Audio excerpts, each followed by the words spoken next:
Everyone, how's everyone doing this evening? Good? I was hoping to get a chance to walk around and personally meet everyone here. A lot of nice folks, so if I didn't get an opportunity to meet you, I will be kind of hanging out for a little bit after the meeting if you have any questions for me regarding this topic or anything at all. I want to just first acknowledge that we have one of our board members in the House, Commissioner Andy Myers, governing board member, Childproof America. And then our new development director, Cindy Reeves, came on with us on March 1st. And then also another governing board member is Representative Rick Miller, whose office is right here, and he has a representative over here as well, representing him. So guys, I want to just, really thank you for taking a seat tonight to hear about something that is really kind of hard to talk about, right? Minor sex trafficking, what, in Fort Bend County, in our schools, in our churches, this is not real, this is not happening here. But I can tell you it is happening. So what we need to do as a community is not run in fear, not lock our kids up, not take them out of school and homeschool, but we need to be empowered. Information is everything when it comes to this crime. That is the #1 crime in our country today. We are very heavily involved in Fort Bend County, Harris, and Montgomery County, where this issue has impacted so many families. So tonight you're going to hear a lot of information. We will have questions and answers afterwards. But feel free to raise your hand. If something on the screen, you have a question, I'm happy to stop and address that question right then. Okay, so let's go ahead and get started. Let's just talk first. What is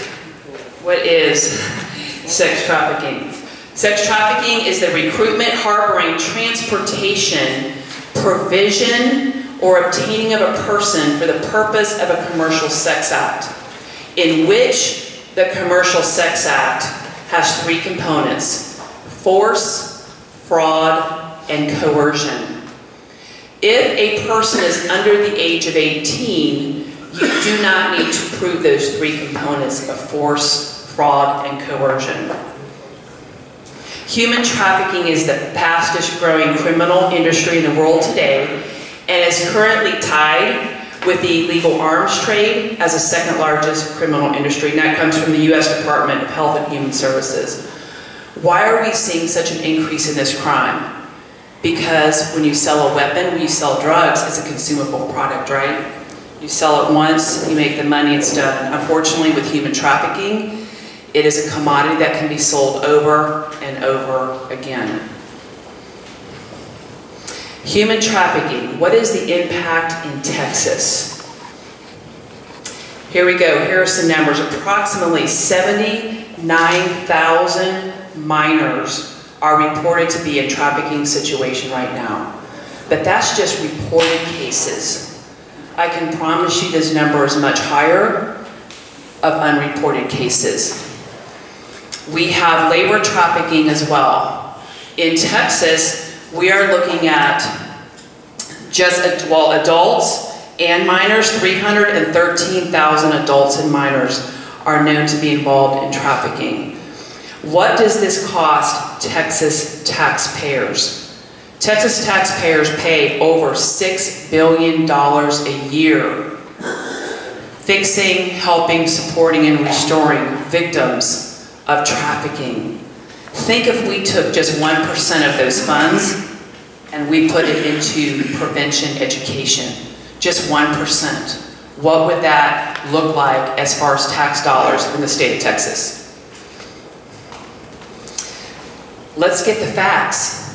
Maybe some people say, oh, human trafficking, that's in another country, right? That is definitely not in suburbia. That happens like overseas somewhere in a faraway land. That's not in my school. That's not my community. It's not in my church.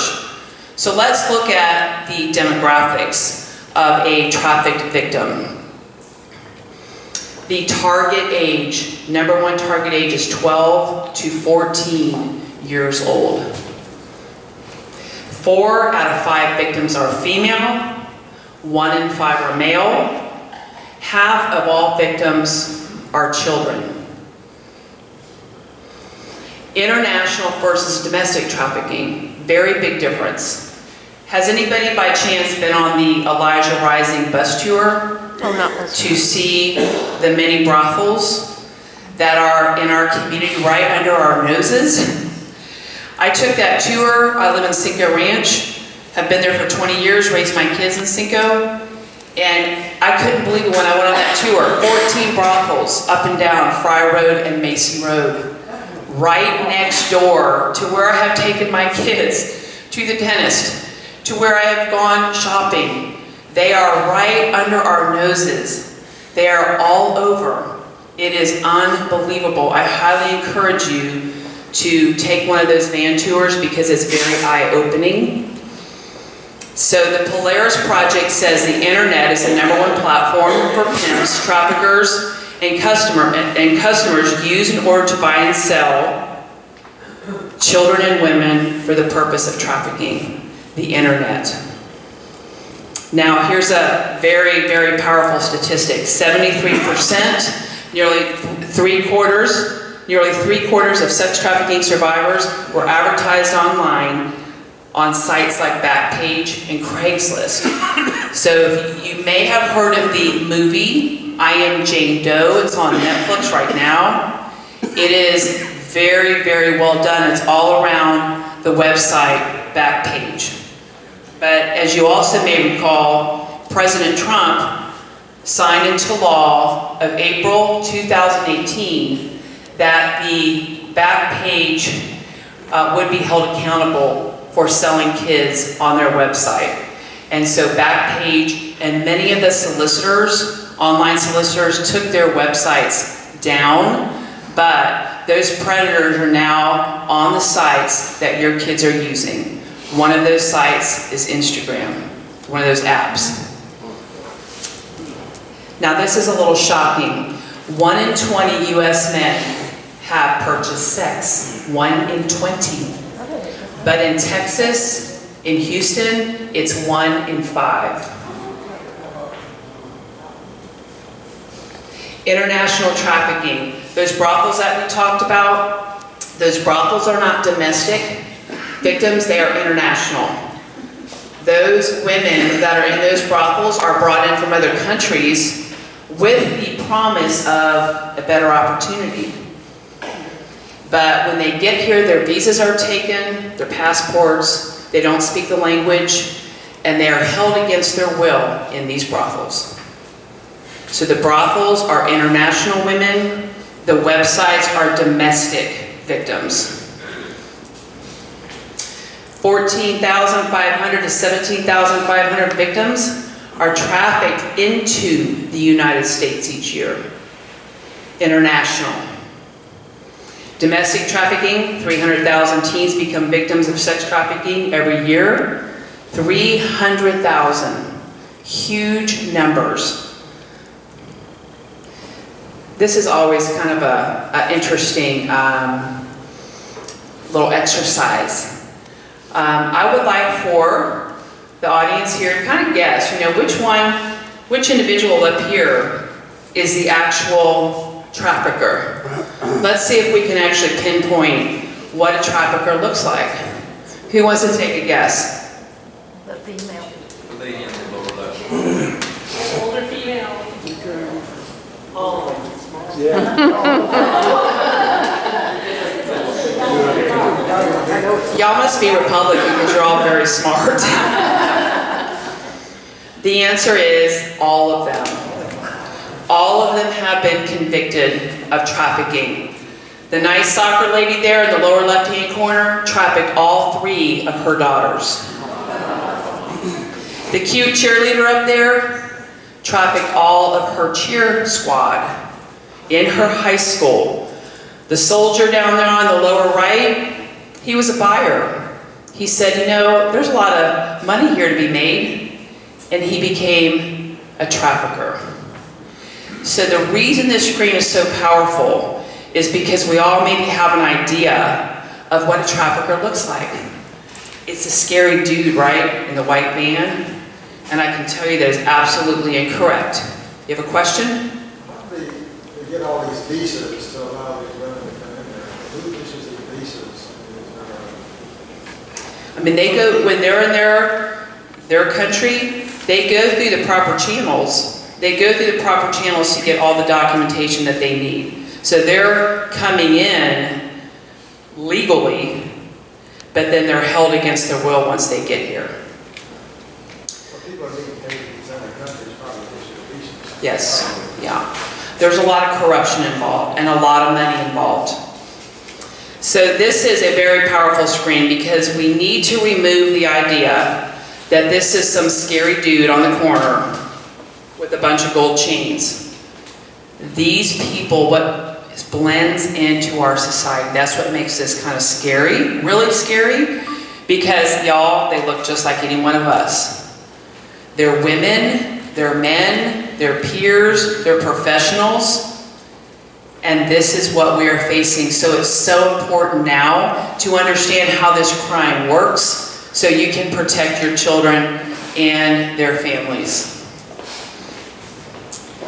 Now this is the one only kind of good news that I have. The stages of grooming are very textbook. So if you know these stages, then you know what to look for. They're very, very classic stages. So we're going to go ahead and go through the 6 stages of grooming. Now when somebody is targeted, they're targeted, a groomer can take up to 2 years to groom your child. This is not overnight, this is not a quick fix. This is slow, strategic, and methodical. So we're going to go ahead and start with number 1, befriend. I'm going to come up to Andy. Hey Andy, you know Andy and I are high school. We're both, high school friends here. Andy, I heard your girlfriend broke up with you. I mean, what was she thinking? I mean, what? I mean, that's crazy. Look at you. You're a basketball player, you're a stud. Don't forget about her. Come on out. Come to the party this weekend. We got all kinds of good stuff going on over here. Come on out. It is so simple and normal behavior. This is what every teenager wants, right? To make new friends, to be invited to parties, to be on the in crowd. So stage number 1 of grooming is befriend. They can do it through social media. They can do it in person. And more than likely, it is a peer. It is a peer. Somebody that sits next to them in science class. Number 2, intoxicate. So say your child is maybe, unfortunately, experimenting with drugs or alcohol a little bit. Stage number 2 is they increase the access to drugs and alcohol. So that's introduced in stage number 2. The introduction or increase of drugs and alcohol. Number 3, alienate. Alienate. Purpose is to drive a wedge between the teen and the family. So say you got a good relationship with your daughter. You guys talk about everything. But all of a sudden you notice that your child is becoming detached. They're becoming rebellious. They're not being obedient. You see a really significant change in your child's behavior, and they are pulling away from you. Well, most parents would say, it's teen rebellion, it's part of them growing up, they want to be independent. It's really hard to determine what exactly is happening, because as your kids get older, 16, 17, they kind of start to pull back a little bit, right? They don't need mom and dad every single day like they did when they were 10, 11, 12 years old. So that wedge is driven between the parents and the child in stage number 3. Number 4, isolate. That peer group that your kid was hanging out with, that would hold them accountable, that they were raised with the same values that you're raising your kid with, all of a sudden those groomers are like, you don't need to hang out with those. I mean, look, really? I mean, they're not doing this stuff. They're not cool. You don't want to hang out with those friends anymore. They're not cool. Come with us. So those peers who would be holding those friends accountable because they're good friends, they're now withdrawing them from their normal peer group. They are isolating them in stage number 4. Number 5, desensitize. Your kid knew a year ago to never put an inappropriate picture of themselves on Instagram. But now it's normal. They're desensitized. Their moral compass is completely not functioning. It's normal to smoke pot. It's normal to drink alcohol. It's normal to post these pictures. It's normal to sneak out at night. All those things that they knew before those rumors came in their life are now normal. And that is desensitizing, and that is stage number 5. The last one is capitalize. Capitalize is when your kid is gone. And I'm going to tell you, those first 5 stages can take 2 years. It's very slow. So as a parent, you're just like, what's going on? Like, what? I'm seeing these changes, you know, in their behavior, and it's so slow and methodical. Before you know it, you're in big trouble. And I'm going to tell you, if your kid gets to stage 3, that's when big problems occur. Because maybe your child is in your household, and you have physical control, but you have lost emotional control. And that is extremely dangerous when somebody else has emotional control over your child. So the grooming is how they get their hooks in your kid. And this is what every one of you need to know. As parents, as grandparents, you need to know these 6 stages. Because they're very specific, and if you start to see these behaviors identified, you can intervene before you get to stage 6. Because when you're in stage 6, you got a whole lot of problems. And you're talking years to dig out of that mess. So you have to be very in tune with your kids' behavior. What are they doing? How are their attitudes changing? Do you notice that there's any kind of substance use? Who are they hanging out with? Why are they not hanging out with the friends that they grew up with? All of this stuff. If you just know what to look for, you can protect your kids. But if you're not paying attention, I'm telling you, this stuff can come right under your nose. Cell phones and social media. I've been talking to a number of parents today. It's the worst thing that's probably happened to our society, putting those devices in our kids' hands.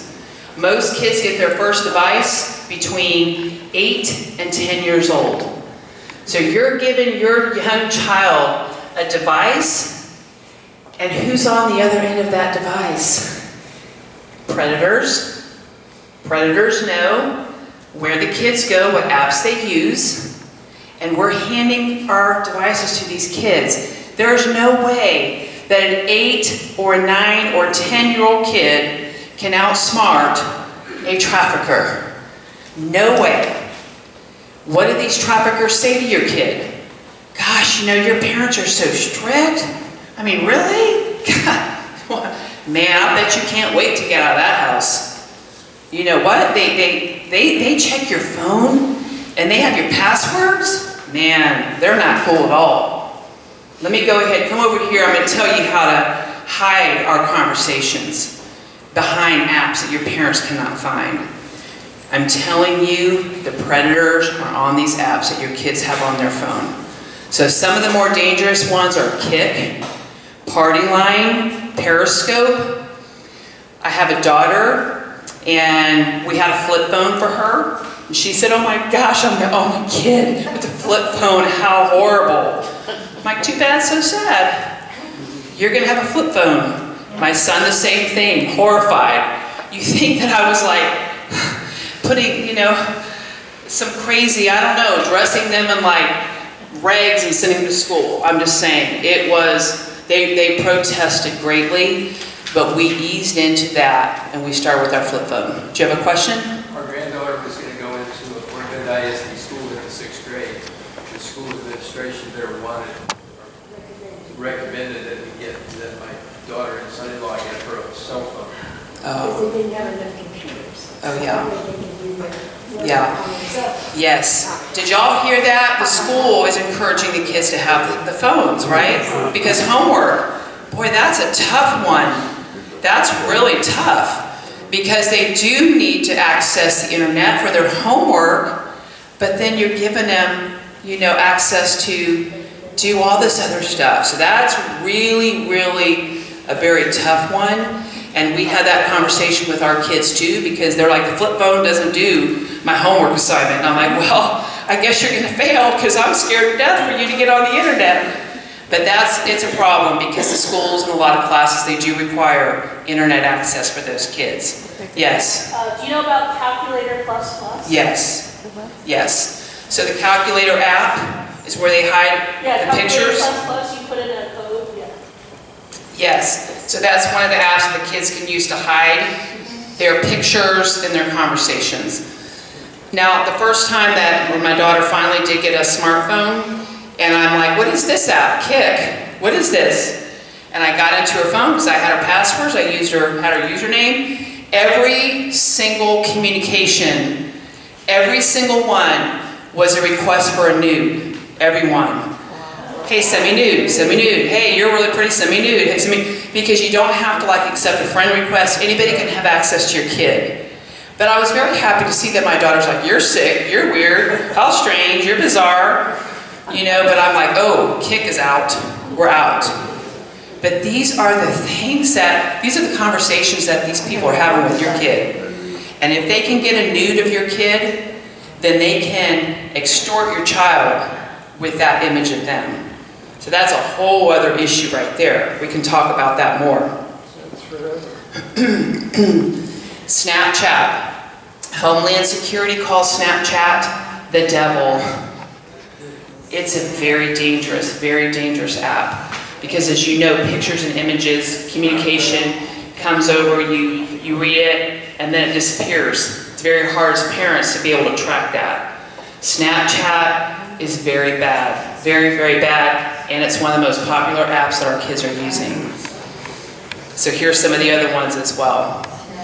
Now you think as parents, okay, I know all the apps to look for, I know how to protect my kid, but see, the traffickers are a step ahead of us. They actually use images and emojis to communicate all kinds of stuff. They can have a whole conversation with just one picture right here. So these are the emojis to look out for. Because you're like, oh, that's cute, look at that. Look at that, oh, look at the airplane. But all these have messages, and they are related to trafficking. All of these right here. Very symbolic of trafficking communication. The cherry means virgin. Obviously the plane will travel for sex. All these here, the rose, the number of roses corresponds to the price. Oh. So all of this is a whole language that these traffickers are using with your kids. Okay, if you suspect criminal activity on your child's phone, what do? Who do you call? Here it is. You contact local law enforcement. Okay, now you can't call the police and say, I told my son to break up with that girl. She is no good. I'm calling the police, and I'm going to have that police officer get in that and do a forensic analysis. That's not criminal behavior. You need to have evidence that there is criminal activity going on that cell phone to engage law enforcement. Okay? You have to give them a consent to search. If you own the phone, it is in your name, you have to give the officer a consent to search in that phone. They have to have probable cause. There has to be good evidence that your child is being pursued on that device. Okay, ownership of the device is unknown. Wow, you're finding hidden cell phones in your kid's room? That's big problems, big problems. So that makes it a little complicated because law enforcement can't necessarily just go in the phone if the owners of the phone is not identified. So that becomes a little bit more involved, and if there is definitely criminal activity suspected, then they actually have to secure a search warrant. So that's what you have to overcome if the device is not under your name. They have to get a search warrant. Search warrant can take 24 hours, it can take weeks, depending upon the level of risk that law enforcement feels is taking place on your kid's device. Retrieve data through a forensic analysis. That's what they have to do, an investigation, to be able to look at all that information. Now here's the thing about an Apple device. An Apple device can be disabled remotely. So when an officer gets that phone, it's important to put it in a metal canister and secure it, because the bad guy can say, oh my gosh, they just took possession of that phone, everything's on there, and they can disable that phone from a remote location. So law enforcement has secured that in a metal container to prevent that device from being shut off. And Apple will not give that password. Once that is disabled, you can be a law enforcement officer and call Apple, and they will not help you access that device. Here are the apps that I recommend that parents put on their kid's phone that you can watch what your kid is doing. There are so many apps, hundreds and hundreds of apps. But I went through, spent some time, and here are the ones that I recommend, the top 4. So we have Hyster Mobile. Hyster Mobile capabilities are the ability to retrieve text, emails, chats, GPS, tracking calls, retrieve deleted information. That's a big one right there. So you can see works with Android and Apple. So as you're looking to get a monitoring device on your kid's phone, you need to make sure that it works with your kid's device, because some of them will just be Android, some of them will just be Apple. So make sure that you really research before you purchase a monitoring app. Okay? The cost of that is $70, one-time charge. Okay, got a good review there. Okay, next one, Net Nanny. This is one that I recommend for younger kids. This is kind of cool. Has an internet filter. It blocks pornography. Time management. What does that mean? Your child goes to bed at 9 o'clock at night, gets up at 7 in the morning. You can disable that phone between those hours. So they're not getting up at 2 in the morning and they're sleeping on their phone. So that's what that is, time management. You can actually turn their device off. Even when they're in school or whatever you choose, you have control over that time that that child can get on that device. Profanity masking even. So this is for younger kids. Social media monitoring, alerts and reporting, remote management. Again, it works with Android and Apple. The next one that I recommend is Studio. They're out of Italy. They block pornography, screen time limits, control games and apps, track calls and text. One thing that I really like about this one, it has a GPS and a panic button. That means that your kid is going to know that that monitoring app is on their phone. And so, but that's good if they are in a panic situation, then they can push that button, they can alert you they're in trouble. So some of the apps you can install on your kid's phone without their knowledge, and some of them you have to install. If you install an app on an Apple device that is not an Apple application, then it's called jailbreaking, and you void the warranty on that phone. But who cares, right? But just know that. They want you to use their apps, and if you don't, then the whole warranty on that device is void. Okay? And then the last one that I recommend is mSpy. Keylogger, this is one here. One of the features of this one, you can actually see every single key that your kid hit.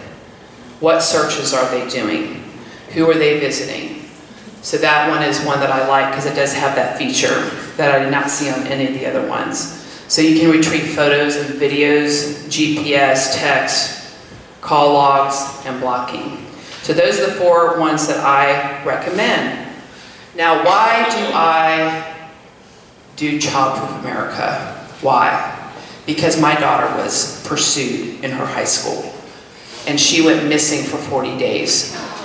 So I'm tearing up here saying, if it can happen to me, y'all, I'm telling you, everyone in this room, can happen to your kid. That can happen to your grandkid. So we raised our kids in Cinco Ranch. My daughter's a varsity athlete, star swimmer, Cinco Ranch High School, worked at Chick-fil-A, Christian, grew up in the church, We're the all-American family. My background is juvenile justice. I wrote a book for teenagers. But guess what? Nothing in my book had anything about trafficking. I knew nothing. I knew nothing about trafficking. I worked with gangs in the Harris County juvenile facilities. I was very well versed in criminal activity. But yet, with all of that, it still affected my kid. So my daughter was pursued by a basketball player in her high school. We saw changes. Let me tell you, all those grooming right there, stage 3, that pull your kid away from you and your nosy behavior. I'm looking at my daughter going, have you lost your mind? Like, what are you? The stuff that she was saying, it was so illogical, it was so out of left field. And my husband and I were like, what is happening to this child? But I'm going to tell you, she was at stage 3. She was under the control of people that were very dangerous. Very dangerous. So we were given a tip that a pimp was coming to my neighborhood and taking my kid. When I heard the P word, that was my first introduction to this world. And I said, I'm sorry, what, did you just say pimp? My sweet girl? My precious daughter who's wearing a purity ring? Raised in a Christian home? Are a pimp's coming to take my kid in Cinco Ranch? Oh yes. Oh yes. We had to stop her from doing a belly crawl out the front door 2 times. And we had to pull her out of Cinco Ranch. We had to send her out of state to save her life. In Cinco Ranch, guys, with 2 parents that were very engaged. Very engaged. We had passwords. We had so much connection. And I had a son as well. I'm going to tell you, we're not a perfect family, but we're a darn good family. Darn good. And I'm here to tell you, if it can happen to us, you need to open your eyes wide. Because what makes a kid a target is vulnerability. Every kid in high school goes through some kind of whatever.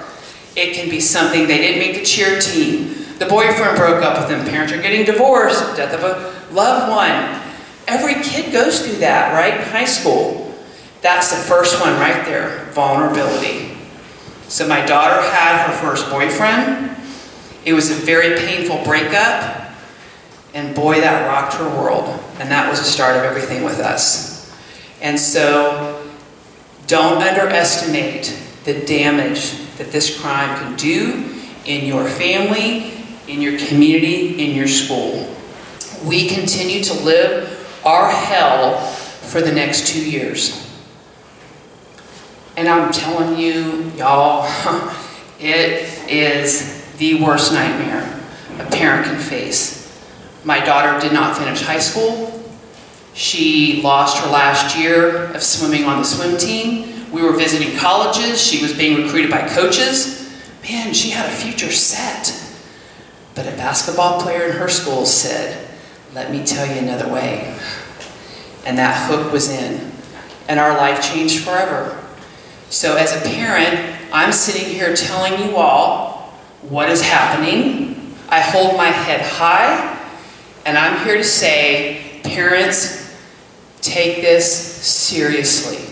Because I was the first one to say, not my kid. Oh, no, no. You got a mom working in prison ministry, wrote a book for teenagers? Oh, no, never. Not my sweet girl. She is a miracle to be alive, y'all. A miracle. She just went to a safe house 2 weeks ago. And this started when she was 17. She's about to be 21. Yes. So I got a whole wealth of information on how this works. And I'm here to tell you, these people don't play. They will kill your kid for 20 bucks. They've threatened to kill me, my husband, my son. They said, you ever go to the police? We'll kill your family. The control that they can get over your kid's life is just, it's unbelievable. But it's real, and it's brainwashing, and these kids are truly, genuinely fearful that their loved ones are going to be killed. The control is very powerful, very powerful. So I'm here to just share my nuggets of wisdom now as a parent. Had I known this stuff 3 years ago, I would not be having this conversation with y'all right now. I would not be here. I would still be in prison ministry, which I loved. So know what your kids are doing and who they are talking to, guys. You know, we can get so busy with our jobs and our other kids and all of our commitments, and boy, you can take your eyes off your kids just for, 2 weeks. And they're already at stage 2 of the grooming. So you've got to stay engaged with your kids' lives. You've got to have a network of good people around them. If you see your neighbor's daughter sneak it out 2 in the morning, pick up that phone and call your neighbor, because that can save your kid's life. Okay? Talk to your kids about trafficking. I never got it when parents would say, I can't talk to my kids about sex. Oh my gosh, oh my gosh. I'm like, really? Hey, you're a parent, man. This stuff is hard. You got to talk about it. Or you're going to be talking about your kid giving their baby up for adoption. So have these conversations, guys. Talk to your kids. If your kid is 5, completely different conversation, right? Than if your kid is 15. But remember what I said, the number 1 target age is 12 to 14. So you need to be having these conversations. When you put that device in your kid's hands, you need to have that conversation. You need to not scare them, but you need to prepare them. Okay? There's a way to empower your kid and not make them fearful. You don't want your kid to walk around and say, oh my gosh, you're going to grab me? Is he going to take me? Is he going to, sell me? You don't want your kid living like that. You don't want them to be afraid of the world. But there's a way to talk to your kid to make them feel empowered and confident. If somebody's pursuing them, they come to you and they talk to you about that. Next, sneaking out. Somebody said to me, Kelly, man, you better turn on your security system. Something's going on with your daughter. I'm like, oh, my daughter would never sneak out. Let me just tell you, we've had that conversation. I don't need to turn on my security system.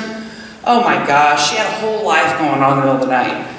Put on your security system. Because if somebody's talking to your kids, somebody has that control, that emotional control, you'd be shocked at what they can talk your kid into doing. Putting their life at risk. So you guys got to secure your houses. Turn on your alarms. Make sure your doors are locked. Okay? Next, you got to monitor their social media, guys. People say, but it's an invasion of privacy. Oh my gosh, they're 17. I say, too bad, so sad, get in their business. You got to get in their business. You are not their friend, you are their parent, and there are people out there that want to sell your child. You've got to get in their business, and you do not apologize for that. That is your role. If your child has experienced a traumatic event, be on high alert. Unfortunately, 1 in 6 girls are sexually assaulted by the age of 18. That is a traumatic event that recalibrates the mind. So when our daughter had a traumatic event, we sent her to our pastor. We sent her to the Christian counselor. But they were not trained in trauma. You need to send them to a specialist that can address trauma. And that's called trauma-informed counseling. So a traumatic event can completely mess up your kids' development. In fact, they say when the trauma happens, development stops right there. Right there. So maybe you got a 22-year-old, but trauma happened at 16. They're still emotionally stuck at 16. So you have to make sure that you get them the appropriate counseling to deal with that trauma.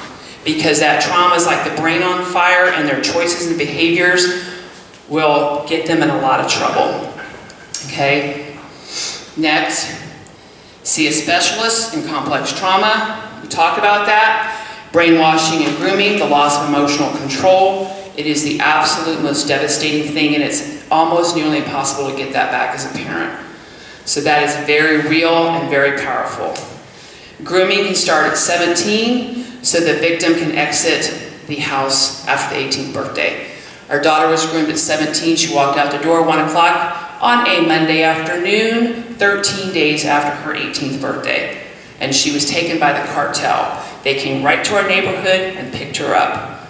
And we could not do a darn thing. But believe me, we tried.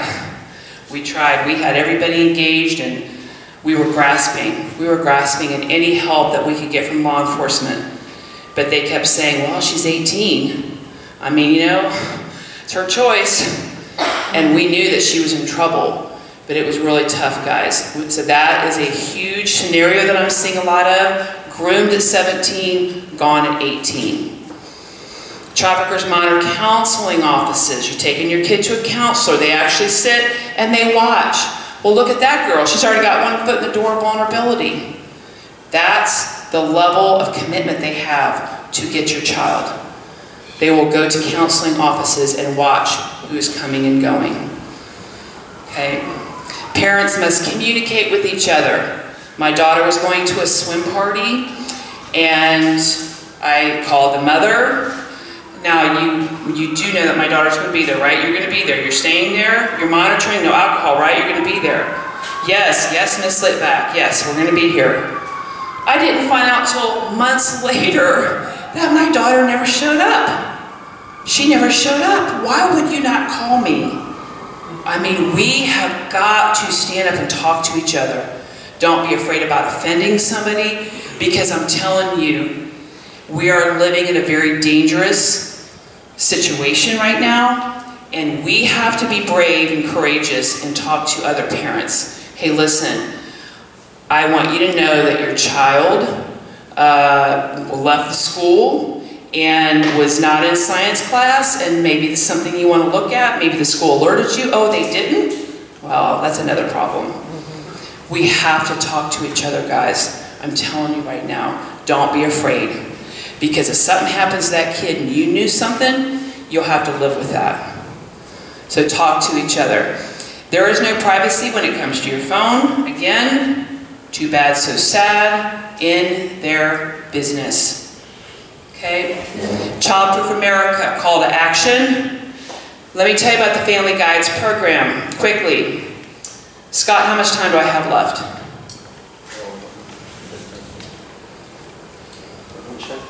What's that? Oh, 15 more minutes. Okay. So when our daughter went missing, we were completely clueless.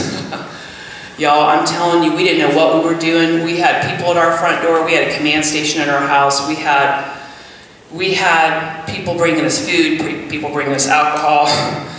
A lot of it. Thank you.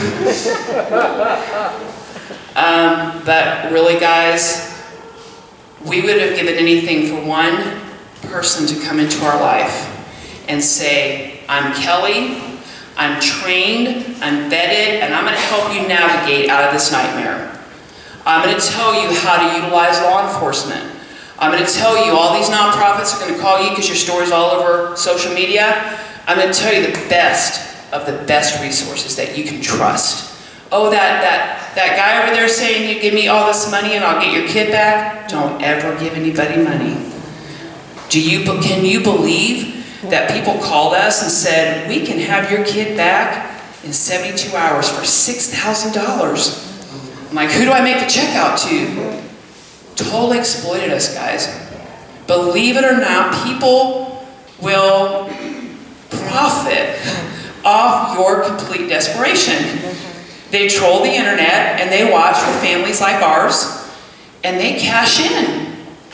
And we wrote that check and it broke my heart because they never did anything. Nothing. So we would have given anything for people to help us understand how the whole thing worked and how to use social media to our advantage. So the Family Guides program was created out of our situation and our family crisis. And what we do is we partner with churches in Kingwood, Katy, Woodlands, and Sugarland. And out of those churches, we train guides. They're called family guides that will come to your door when you call us and ask us for services. We send one person to your front door to say, here's the roadmap out of this hell. I'm going to stay with you for 3 months, and I'm going to help you navigate out of here. We're going to set up meals to be delivered for you. We're going to set up prayer teams if you want that. And we're going to help you increase your outcome as to be a successful one. So family guides, we are working tirelessly right now, visiting churches. We just got our first church last night, Champions Church, our first partner church. But we are all over, guys. We are looking at resources to help your family. We are vetting them and we are endorsing them. If we hand you that roadmap and you got a name in there, you can take it to the bank that we have done our research and we have endorsed them. That is so important. And here's the thing, I will never take a penny. And I know Cindy's not going to like this, our development director. I will never take a penny from the family that we help. I will not even accept a donation from a family that we help because of what happened to us and how we were exploited for $6,000. We need to come alongside those families, guys, because I'm telling you, once that kid is gone, they've hit stage 6, you got to move very fast and you got to know what you're doing. Had we had that help, perhaps we could have intervened and got our kid to safety, but instead we endured another 2.5 years.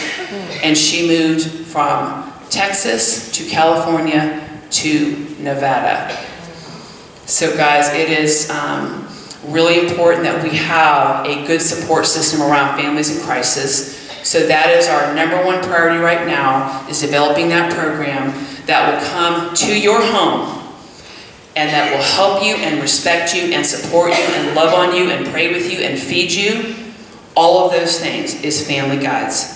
That's what we're doing, and that came from our complete nightmare with our family. How did you get your daughter back?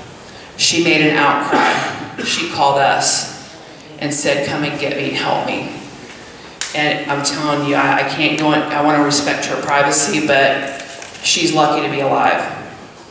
So I'm going to tell you, we had partners out in Las Vegas, which is where she made the outcry from. They had her to safety within 59 minutes of her making that outcry. That's powerful stuff, guys. We need to have boots on the ground all over the place. So if your kid is in trouble and calls, we got that kid right now to a safe location. So we partner with safe houses all over the country to be able to transport your child. And in fact, we met with the airport yesterday to talk to them about lending us their jets and their pilots to go in and to get a kid to safety. We never want a kid to make an outcry, but they have no way to get on a plane, on a train, on an automobile. So we want to provide pilots that can get them and take them to a safe house. So I'm not playing. I'm here to save lives. I'm here to work with families. We get a lot of calls from families that are kind of right there at stage 2. They're like, oh my gosh, like what's happening? What do I do? I take those calls around the clock. So this is going on a lot more than you would imagine.